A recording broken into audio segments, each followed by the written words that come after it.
दोस्तों, अगर आप इंग्लिश सीख रहे हैं और करना चाहते हैं अपनी इंग्लिश को चंद मिनटों में इम्प्रूव, तो ये वीडियो आपके लिए है क्योंकि आज मैं सिर्फ 5 मिनट में 10 ऐसे इंग्लिश के ग्रामर के रूल्स बताऊंगी जो हम ज्यादातर यूज करते हैं और इन्हीं रूल्स में हम ज्यादातर गलतियां करते हैं। तो चलिए स्टार्ट करते हैं।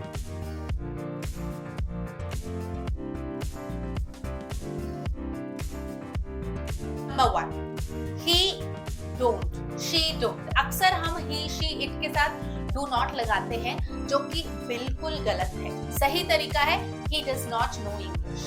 ठीक है, हमेशा याद रखें he she it के साथ does not का यूज करते हैं, don't कभी नहीं यूज करते। अक्सर आपने लोगों को कहते हुए सुना होगा I am agree, गलत। सही तरीका है I agree। अगर आप ही लेट मी टू गो बोलते हैं तो फिर ये गलत है क्योंकि कभी भी लेट के बाद टू नहीं आता, तो आप हमेशा बोलेंगे let me go. Let's see the next rule. Me and my friend went to the mall. कहते हैं ना आप ऐसा, बिल्कुल गलत है। सही तरीका है my friend and I went to the mall.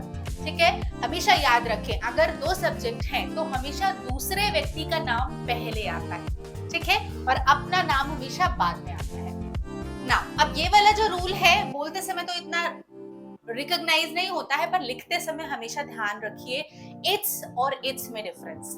It's raining outside ऐसा अगर आप लिखते हैं तो गलत है। ध्यान रखिए इट्स रेनिंग आउटसाइड में काफी ज्यादा कंफ्यूजन होती है। ये वाला जो इट्स है ना, ये शॉर्ट फॉर्म है इट इज का, और ये जो इट्स है इसका मतलब होता है ओनरशिप दिखाने के लिए। जैसे कि the dog wagged its tell.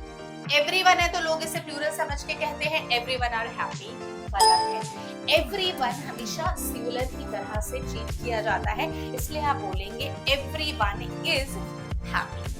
तो क्या आप भी कहते हैं yesterday night? अगर कहते हैं तो गलत है। अगर आप पिछली रात के बारे में डिस्कस कर रहे हैं तो आप कहेंगे last night। तो अगर आप कहते हैं I have a good news तो ये गलत तरीका है।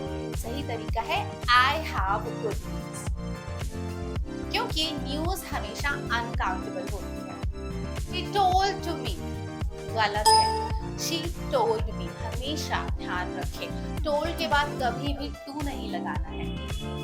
I did not went, बहुत कॉमन है। did के साथ कभी भी past form का यूज ना करें।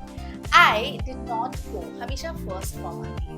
So ये थे 10 कुछ ऐसे बेसिक रूल्स जो बहुत ज्यादा इंपॉर्टेंट हैं, और अगर जिन्हें आप अपनी इंग्लिश में इनकलकेट करते हैं तो आपकी इंग्लिश इंस्टेंटली इंप्रूव होगी। कैसी लगी वीडियो मुझे जरूर बताइएगा, लाइक शेयर सब्सक्राइब करके जाइएगा। Till then keep learning, keep improving.